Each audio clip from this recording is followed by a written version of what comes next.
watch fans to the glamorous world of Rolex watch dealing, used watches. Unbelievable true. And we got our favorite. We got Buckley Bukiak, the Bukiak of Jersey. Now this guy again, he's self-proclaimed expert. Actually, no, actually did a video on the vintage Rolex market and why it's a total scam. Now, the question you want to ask yourself is, would you buy a Rolex from this man? He used the watch from this man who has many used Rolex parts in his inventory. He's okay. So let's be very just to be transparent, not transparent, just for honest journalism. This guy, I think, has been around, dealing watches, dealing, all sorts of crap for, decades. I mean, this guy's been, he's, what is people make that comment? He's from that movie. What is it? Uncut Gems. He's basically like that, like, a one of these characters in the margins of society dealing with, sketchy stuff, right? I mean, it's very obvious. Now I'm not saying anything or this or that, whatever, but I would say he does know about watches. I mean, he's been doing it for many years. Is he an expert on a Rolex? He's bought and sold thousands. Does he know what? I don't think he does. I don't think he's got any level of taste or whatever. He does probably know some details or whatever. But I did a video on this earlier, which is that the problem with Rolex and the opportunity why these grifters are involved in the Rolex market is very simple. Because it's very opaque. There is actually, Rolex never really kept any records in the 60s, the 50s, 60s, 70s. So, nobody knows what goes where. So there's also Frankenstein watches. And that's the opportunity for these different Bukiaks out there to assemble some sort of, allegedly so-called rare watch. It's basically a Frankenstein monster put together with various stuff.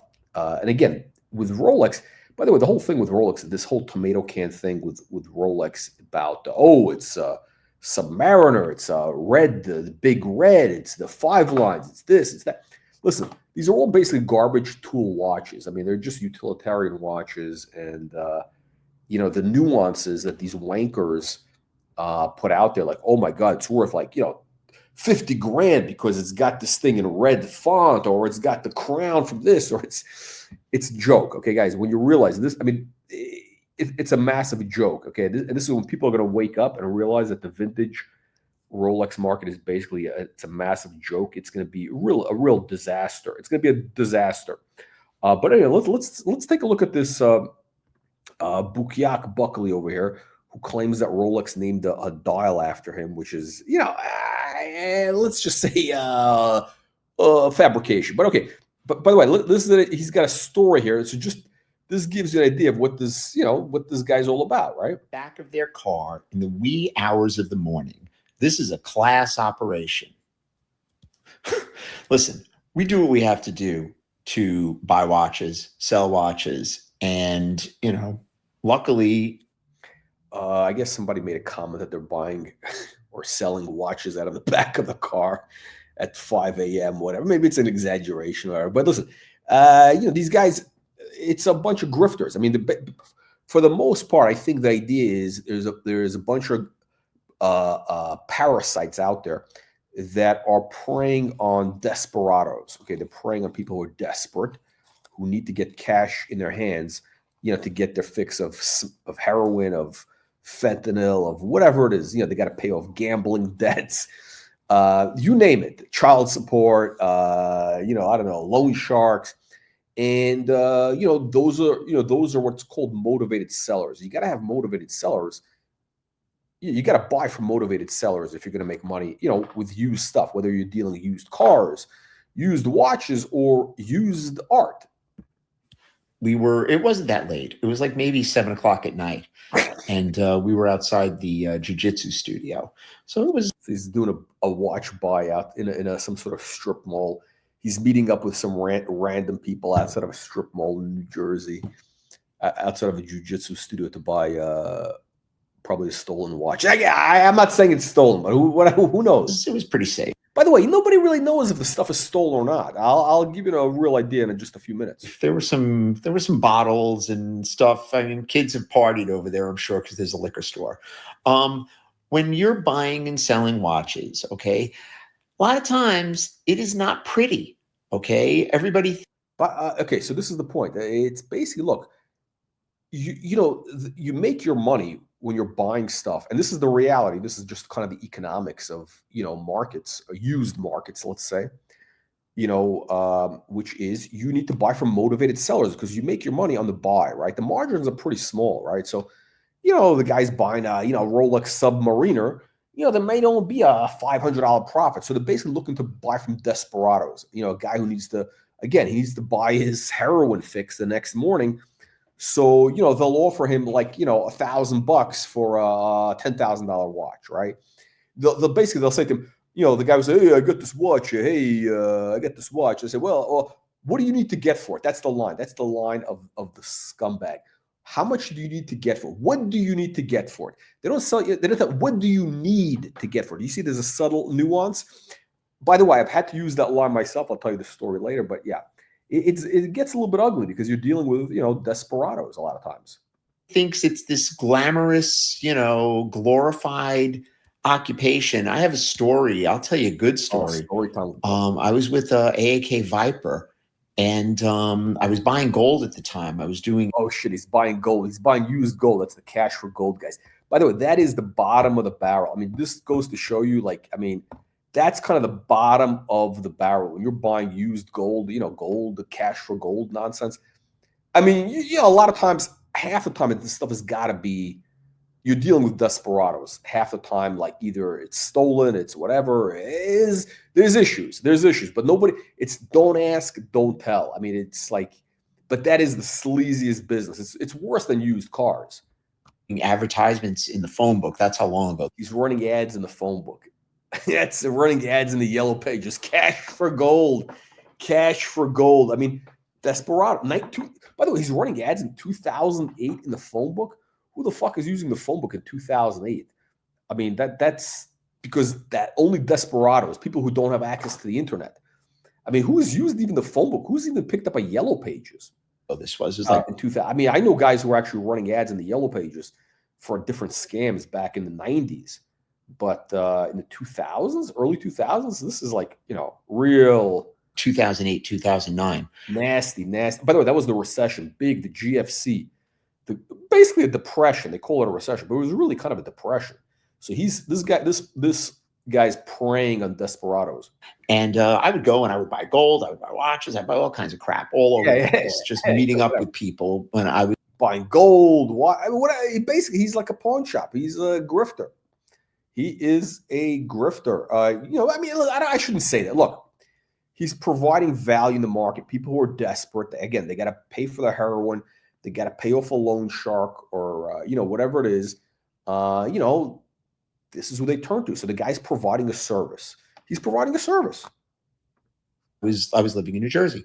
And dirty Jersey. And it was like midnight or so. And this guy had called me up. Midnight. Guy calls him for midnight. Let me tell you something. Nothing good ever happens. If somebody calls to sell you gold after midnight, something is wrong, okay? Just to be clear. If somebody's calling you to sell you gold after midnight, you're not dealing with, I don't know, Irving the accountant, a guy who's a professor at Rutgers, a professor, the philosophy professor, the chair of the philosophy department at Princeton. I guarantee you the chairman of the philosophy department at Princeton or the mathematics department is not calling to sell him gold after midnight in New Jersey. Up earlier to sell me a tennis bracelet and a bunch of other gold. Whatever. And chain snatchers. A guy called some hubcaps. Juan and Kino are calling this guy. Again, Juan and Kino calling to sell this guy hubcaps middle of the night. Go with Arthur. He's in the front seat. I'm like, listen, he was over at my house. We were having dinner. Oh, who the fuck is Arthur? I don't know. So one of his, I don't know. And I said, listen, take a ride with me, okay, please. Okay. We got to meet up. We got to meet up with a guy selling us gold after midnight. We got to meet up with a Princeton professor. He's going to be selling us some gold. and just watch my back. I mean, I don't know who these guys Watch my back. Oh, by the way, that's kind of the reality. are. I mean, obviously, I was prepared, okay, but I guess what he's saying is he had I don't know, he had a gun with him, or he had I don't know, mace, something. I mean, which is smart, because hey, you don't know what you're dealing with. still, you want somebody to have your back. So pull up outside the CVS. Two guys jump in, and By the way, whenever I'm buying gold after midnight from a Princeton professor, I always meet up at the CVS parking lot, and you know, they were selling me some gold. It was no big deal. It was fine. yeah, after midnight, yeah. Weighed up the gold, paid them what I Can you imagine this guy's carrying around a scale with him, like a drug dealer, like a scale, to weigh crack. He's got the crack scale. He's probably paying these guys in crack. Okay. Now, listen, this is, by the way, we're having some fun here. We're gonna have whatever, it's a parody, whatever. But I would not be surprised if this guy, did have, let's just say, some how shall we say, alternative assets to cash, alternative ways of paying people, like, other assets out there that are, I don't know, substances, pharmaceutical substances, in lieu of cash, right? Because you're dealing with desperados, people need to get their fix. Maybe you might give them something else instead of cash, because again, the idea is, I mean, he's providing a service, giving people what they need, right? Which ultimately, they need a fix, right? gave him a ballpark figure what it was. It wound up being a little more than what they had expected. Okay, I don't believe this bullshit. He's telling that, I paid them more than they really expected. I was generous. I was honest. This part sounds like a lot of bullshit. On a serious, I actually don't believe. But let me back up. Let's see if we have a facial expression. If we have anybody who's an expert in body language reading. I don't believe this. Okay, I'm having some fun here. We're having a little parody, but this bullshit of that he paid these guys more than they expected, I don't believe that. Let's watch the body language. Than what they hang on. Let's watch it. Let's back up to this Bukiak here. It was fine. Yeah.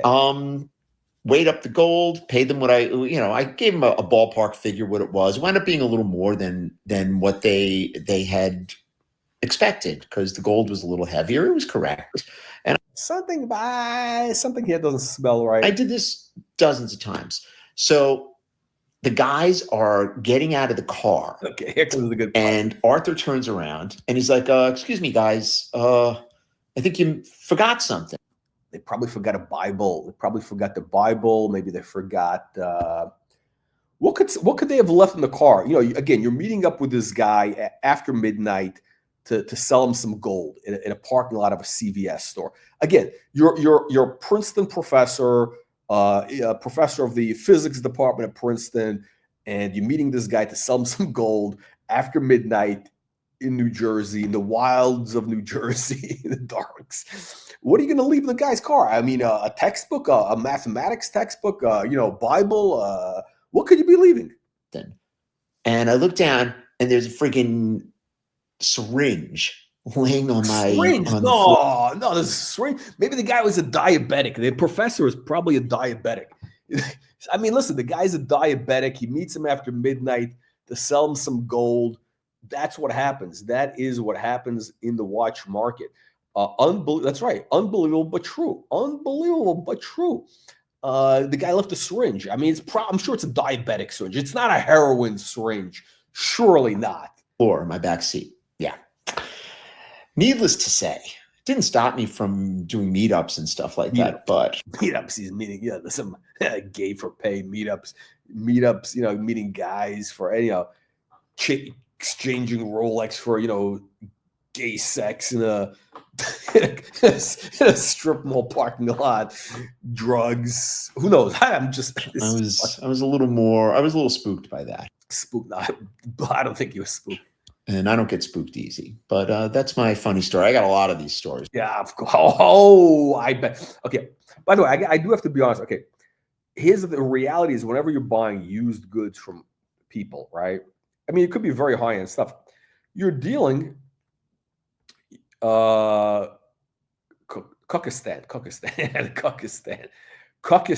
not Coldistan. Oh yeah, okay. Oh, I see. Yeah, yeah, that's the correct. Yeah, that's okay. The Kyrgyzstan channel is the Watch Colony. That's the Kyrgyzstan. That's the Kyrgyzstan channel. Uh, okay, no, okay. Well, this is a funny story. So I was actually a diller in art. I was a dilling. It's buying and selling used art, right? Whatever. It could be high end, low end, whatever. I did have a couple of weird experiences because sometimes people call you, you're doing online you're marketing. People contact you out of the woodwork, right? And you meet them to see what they have, right? Because when you go to somebody's house to buy, let's say, you're not buying a Rolex, you're buying art, right? So it's different. So if you're buying a painting, right, the story has to make sense. Because listen, anybody can buy a Rolex. Rolex is like the bottom of the barrel. Anybody can have, like, this guy's fucking dealing in used gold. I mean, anybody has a gold tennis bracelet, whatever, $20 in gold or whatever. But if somebody's calling you to sell you, I don't know, like a $20,000 painting, uh, auction value 20,000, 10,000, whatever it is, the story has to make sense because that's kind of more of a rarefied air, right? It's like not every bukyak is going to have a $10,000 painting in their house. It's just not the way it works, right?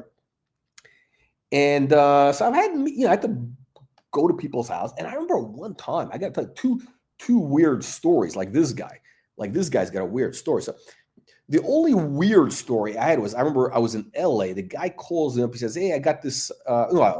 He contacted me online because I had this thing with this artist named. I'm not going to use the guy's. I'll use the guy's. It doesn't matter. It's the probably the statute of limitations is passed, but it was Buford Delaney. The guy says, "Yeah, I got the Buford Delaney painting." Buford Delaney was actually an important African American artist who, he had a very interesting story. But the guy was Actually, his prices have been going bananas. But this guy contacts me. I'm in Marina Del Rey. Guy contacts, says, "Hey, I got this Buford Delaney painting." He sends me a picture. And I said, "Whoa, this is pretty nice." It was a little weird. It was kind of like not his normal thing. I'm not going to get into too many details, but anyway, he says, "Okay," and he calls me, and I said, "Okay, great. Where are you? I'll come over. I'll take a look." And so I get in my car. Shit, this is like this could be a score, right? So I get in my car. I get my checkbook. And but you do need to be prepared if you're meeting people. I'm not carrying a gun, but I did have, let's just say, I did have something in my pocket just in case. And I meet him. This guy is like, he gives me an address in Santa Monica, California, which is Santa Monica, right in the behind of the Esplanade, right? The Esplanade in Santa Monica, which is like the most expensive real estate in Santa Monica, right? But this is late at night. It's dark, right? I don't know. It's 10. I wasn't late, but it was probably 9 o'clock or something. And it's sort of near the Esplanade, right? And it's a private house, right, on a big lot, like looks like a rundown house. I go in there, and I'm a little bit, I'm a little bit concerned, right? I got my hand, you know, in my pocket, and then just in case. And I meet this guy. This guy shows up. He's like some sort of Oriental gentleman. Yeah, no, he's Filipino, right? Some Filipino guy or something. I actually don't know. He was whatever, like dark guy, meaning Asians, whatever. Thai, who knows, right? Anyway, he shows me the painting. I'm walking around the house. The house is like all run down. It's like all whatever. By the way, all around the house, these are all like, multi-million dollar lots. This is like, this house is sitting on probably like, I don't know, 20,000 square foot lot. So today it would be like a $5 million lot just for that, for the real estate. The house is a piece of shit. It's all inside. It's all like old, based on experience that I have now. It's kind of like I realize, wow, somebody was living there. It's probably like an old guy who was kind of like whatever. I don't know. He shows me the painting. I said, "Oh, great. Tell me, So, I'm trying to figure it out because, you don't want to buy a fake, right? Like the story, there's no provenance, right? So there's no, nothing, right? You got to make a decision right then and there to see if it's legit or not. And so you kind of have to figure out, does it make sense that this guy would own this painting? Like, how would this painting, which was done by this artist probably in Harlem in the 40s or 50s, how would this end up in Santa Monica in this house? Does it make sense? With this Filipino guy, like, okay, so I said, how do you tell me the story here? So he says, "Yeah, I'm a nurse," and this guy was sold me the house. I mean, okay, this is okay. The guy sold me the house. He was my patient. He sold me the house for 50 grand or 100 grand. Okay. And I'm like, okay, a guy would sell him this house for 100 grand. That's like probably a $2 million house at the time. I don't know, whatever. But I'm just letting it go. I guess he had to pay cash. He bought from his son who was a drug addict. He said basically he bought the house. The guy died or whatever. The story was kind of wacky. The story was like they bought the house. He basically was telling me he was the owner of the house. That was the idea. He was the owner of the house. He bought the house as is, and there was stuff in there, and he found this painting. And he contacted me because I found me online. So basically, he told me he was the owner of the house. That's the thing, right? So, okay, you're the owner of the house. You're there. Okay, I mean, I'm buying it in good faith, right? So I said, well, how much do you want? Blah, blah, blah. And I kind of had an idea, but you really never know what these things are worth. It could be whatever, right? Like, so I gave him, I said, look, I'll give you, 2 grand. I'll give you a check for 2 grand, maybe 2,500. I forget what the number was, right? But it was something like that, right? Because I figure, look, if the thing is legit, it looks pretty legit. It could be, as a speculation, it was a little bit not the normal thing from the guy. It wasn't really his normal body of work because with Buford Delaney, you really want the abstract paintings from the 70s, 60s, 70s. This was kind of a small piece. It was figurative. It was with white people, not black people. Again, with black artists, you want to see black people, right? That's that's the idea. So, but it was an interesting piece, right? So I said, look, I'll give you 2,500. It was back and forth, hem and hawing, because it could be worth more, right? So this guy is like negotiating, right? So I said, look, this is, here's the check. I give him a check. I take the painting and I like get the hell out of there. And I realize, wow, shit, you know, I think I may have a score in my hands, right? And because I know who the buyers of this are, right? The next day, right? So I'm contacting, I know exactly who would buy this. I contacted, let's just say, a major dealer of, in New York, right? And they say, hey, I got this. What do you think? Are you interested? And he's giving me the same routine. He's telling me, oh, what do you need to get for this? What do you need to get for this? Like I'm a fucking drug addict. Like he's giving me like this guy was just scumbag. I'm not going to mention his name, but he was giving me like the scumbag routine. Like he thinks he's dealing with a guy who's like a drug addict. He's giving me what do you need to get for? I mean, I know the thing is worth at least 10 grand, right? But I'm not going to send it to auction because I don't want to wait 6 months. I want a sure thing, right? So I'm basically, I tell him, look, it's 10 grand, take it or leave it. And he says, okay, fine. Meanwhile, the next day, the guy calls me up, the nurse, the Filipino. He says, "Oh, I made a mistake. I didn't mean to sell to." He gives me some cockamamie story with, what. Basically, what happened was realistically, he was shopping it around. He probably emailed a couple of other people. I was the first guy to respond because that's what I do. I'm a how do the kids say? I'm in LA, nobody responds to anything, right? Like nobody shows. I'm like, hey, guy contacts me, boom, I'm right there, right? I'm the first guy in. So the next day, probably somebody offered him more money, but I say, hey, listen, I already gave you the check, and I already sold the painting. I'm sorry, I can't. I don't know. I give him some. That's the reality. It's like, that's done. I mean, you have a check in your hand. So anyway, I take the painting and I go to this guy. I fly out to New York like a week later, whatever. I bring in the painting. By the way, I'm supposed to bring him the painting, and he's going to give me a check, right? And I show up at his office or his gallery, I should say. And then this guy gives me like, oh, this thing is really, I don't know. It's the subject matter. Oh, it's really this. Oh, it's that. He's giving me like the whole routine. Like, oh, what do you really need to get? I mean, would you take 8 grand for it? I mean, like can you imagine a scumbag? I mean, this guy's like dealing with, I mean, he's selling to like Bill Cosby. By the way, Bill Cosby's one of his clients, I mean, big institutions, whatever. Anyway, so I don't want to get into too many details. I don't want to reveal anybody's want to let people keep their privacy. But this guy was he gave me exactly what I told him. 10 grand. Obviously, I wasn't leaving with less. and that's it. And then who knows where that painting is now? But who knows? But but I always wondered, like, what it was a weird story. I've never had that type of situation where some guy, you know, gives me a story. He bought a house. A guy buys a $1 million house for 100 grand from a drug addict, and then the whole thing was cockamamie, right?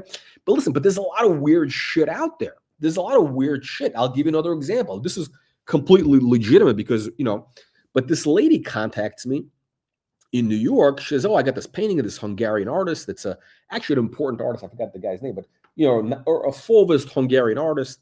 Could be like $100,000+ painting. But obviously I want to pay as little as possible. But this lady, she was very sophisticated, and she knew exactly. She had an idea, but she was very greedy and whatever. Anyway, I show up at her apartment, right? I show up at her condo, Upper West Side, right? It's got to be like a $2 million apartment because the story's got to make sense, right? If somebody's selling you a $30,000 or $50,000 painting, it's not going to be in the hood, right? You're not showing up in the Bronx, in the boogie down Bronx, and buying it from AOC's grandfather, right? I mean, anyway, so you show up at a place, right? It's a nice apartment overlooking Central Park West. The apartment is fucking empty. It's like a condo. It's like there's like cheap furniture, but I mean, it's a great address, great, perfect, great property. Just the apartment. This old lady. It's kind of sad and very depressing in a way. Anyway. But I'm looking around the apartment. She's got like folding chairs, like cheap furniture. But on the wall, she's got like, legitimate paintings. She's got like Richard Estes, who's, a major painter. She's got a John Chamberlain sculpture from the early, or is it late 50s. She's got some important stuff in the apartment, right? Like, so I was, okay, so this painting's got to be legit, I figure. I mean, there could be an outside chance that it might be, but whatever. Look. So I'm willing to give her, like I said, we agree to a deal for like 30 grand, right? I then, whatever. And I said, okay, I'm going to come back the next day with a bank check. She says, okay, fine. Bank from Wells Fargo, bank check, whatever, certified check, whatever. And then she's got this big crate. Then she takes me, she's got two apartments. Next to each other, right? She's got the one where I was in. Then she says, "Well, let me show you the other stuff." I said, "Oh, okay." So we go next door. She's got another apartment. It's also like empty, like whatever.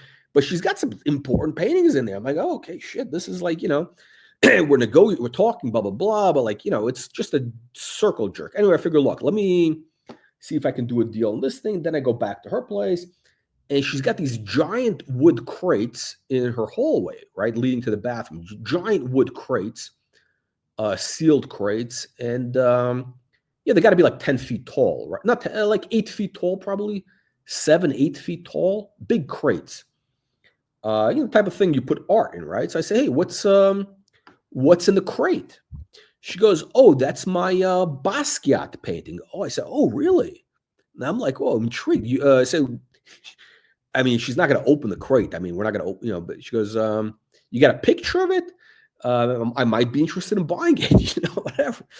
So she goes, no, whatever. But she tells me the story. She bought it for 10 grand in 1982. Makes sense. Okay. The backstory makes sense. It's a triptych, so meaning 3-part painting. Okay. She was dealing in, I don't want to get into too many details. Like, I don't want to give away the whole thing, but she was part of like a whole scene in the early 80s. So I said, how much do you want for the Basquiat painting? She goes, well, I don't want to sell it yet. I want to give the money to my daughter. The whole story is like, well, it's all cockamamie. Anyway, so I'm like, okay, by the way, I don't know what the fuck she is in the crates, but, it could make sense. And then I find out who her husband is. She tells me who her husband is. She's not married. She's divorced. They're separate. The story is not clear. It's very opaque. But she mentioned the name of the husband, and I was like, holy shit, this guy, this guy's like a billionaire, basically. This guy's like a major, major collection that he inherited. I mean, this guy is basically just a mooch bum, but he inherited a major collection from his parents who had serious collections of Picasso, Impressionist, like everything. They did like a major collection, literally over $1 billion. So she was married to this guy. So I figured, okay, so anyway, I call her up the next day. I said, listen, I got your check. I got to go to the Wells Fargo, right? I got to cash in some things. I get the money. I get the check. I got the check in my hand. I say, listen, I'm coming over to pick up the painting. She goes, oh, the check. It's a certified. This is a scam. You're trying to scam me. Whatever. I don't trust you. I mean, what you think? I said, listen, you think I'm going to give you I'm going to commit bank fraud? Like, that's actually a serious crime to do. To give somebody a bad check, a bad bank check. Come on, you crazy for fucking art? Ridiculous. Anyway, she got a little crazy and nothing happened. Like, nothing, we couldn't, I wasn't able to buy the thing. And meanwhile, I had this guy in Hungary who's going bananas. This guy in Hungary is going completely bananas because this is an important painting by this Fauves painter, because this thing could sell for like 300 grand, right? So, or more.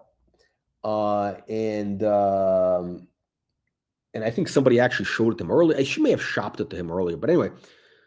Meanwhile, so I miss out on this thing, and then like nothing happens, and then this lady. Then I have another guy who I brought in to do something. Nothing ever happens with her. Sure enough, a couple of years later, I'm at Sotheby's, and no, was it? Oh yeah, I see. Oh, the Sotheby's, and I see this Basquiat painting there. They had this special wall for it. The evening sale. It's a white painting. I was like, oh fuck, a white Basquiat. Nobody wants a white Basquiat. It's like a very bland painting. And I'm reading the label, the label on the wall. It's, oh shit, it's Dolores. I think her name is Doris Dolores, whatever the fuck her name was. And as shit, this was the painting that was in the crate, and they had a crazy estimate. I think they wanted to get like 30 million for it. That was 40 million. That's some crazy number, but crazy number. Anyway, the painting sells for like a lot less because it's a piece of garbage. The painting was just garbage. I think it sold for like 20 million. Whoever paid 20, it was still not even, it was a garbage Basquiat. And then the family's all fucked up. They're all suing each other, the daughter, his son, the husband, this. It was a whole cockamamie story. I mean, because when I met her, something was weird, right? But the whole family was a fucked up family. And I think that these lawsuits are still, I mean, I remember their stories still going back and forth. There's a whole like weird, everybody in the family is all suing each other with this or that or crazy shit.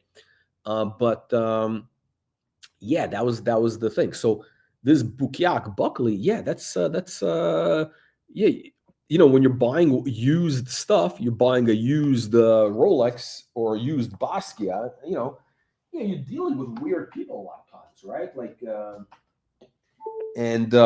but the thing I did learn is, look, you know what? At the end of the day, what he's, and people saying, oh, this guy's a scumbag or whatever, and but the reality is, everybody's really trying to take advantage of you. I mean, the buyers, when they contact you, they know what the thing is worth. They know. They're all trying to take advantage of you and scam you because they want to get the most that they can get. And they have no problems lying to you or anything. And obviously the buyer, if you're doing this after a while, you become very jaded and cynical. I mean, at this point, like, I've had a lot of weird experiences with people. Like, at this point I realize, you're dealing with a lot of people, like, human nature. People are greedy. They get very greedy and you never know what they're going to do. So, you should offer them as little as possible. And, because, it's, it really is a, what is it? It's a zero-sum game, unfortunately. So Buckley, whatever the shit people give these guys and whatever, look, he's providing a service. He's helping drug dealers pay for their fix or whatever it is, whatever the fuck it is that he's helping, but he's providing a service. I get it. But again, this Bukiak is he's a Rolex expert or this or that, everybody's a fucking expert on Rolex, a vintage Rolex. By the way, let me just wrap up on this video. I went on a tangent.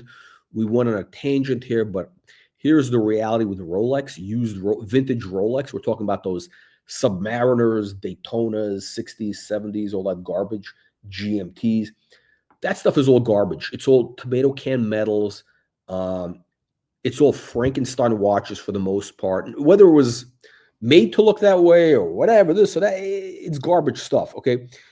here's how you measure it to see if the thing is worth anything. Okay, are you going to get laid? Okay, is a human female with a vagina going to have sex with you if you have that watch? If the answer is no, if it's not going to impress a woman into having sex with you, then it's not worth buying. Okay, I'm just telling you, make it sound very real, right? Like nobody's going to be impressed by your tomato can submariner. If you have a gold date, yeah, maybe she'll think, hey, you're rich or whatever. I don't know, whatever, if you have a Picasso hanging in your house, yeah, some girl, maybe it could be a fake Picasso. Nobody will know the difference, right? But hey, okay, you tell her the story. If it sounds good enough, she'll think, hey, you're rich, whatever. Again, I'm not saying it's right or it's wrong or this. It's kind of the nature of human, the mating process, right? Women they need the resources are very important, for offspring, right? So yeah, it's important that's how the decision making process works. So you're not going to get laid with a 1960s Submariner, okay, which costs you 100 grand, or a Comex or a Comex Submariner that with a box set that you paid 100 grand for. Okay, no woman will ever have sex with you for that. But if you're wearing some busted down 1980s Rolex day date with a champagne dial, it's a complete piece of shit with a rainbow bracelet that looks like something Tony Soprano wore. Yeah, you will get laid. You might, well, if at least if you have a decent rap, you will get laid, because every woman knows that's a gold. It's a Rolex. Everybody knows gold. I mean, that watch looks like gold. It's yellow. It's gold. It's pure gold. They'll think that you have money, or they're going to try to rob you for it. They're in the middle of the night. They're going to take it off your hand or run out with the door with it. Whatever. But at least you'll get somewhere, right? So that's kind of that's how you determine if the watch is worth any money or not. I know it sounds very crass, crude, and whatever, but that's kind of the reality of the planet. I'm not here to give you poetry stories. I'm just telling you the reality of the world. I mean, you don't have to like it. We're here to give you the truth and nothing but the truth. All right, leave your nasty, vicious comments below. Make sure you click the like, subscribe button. We'll see you on the next one.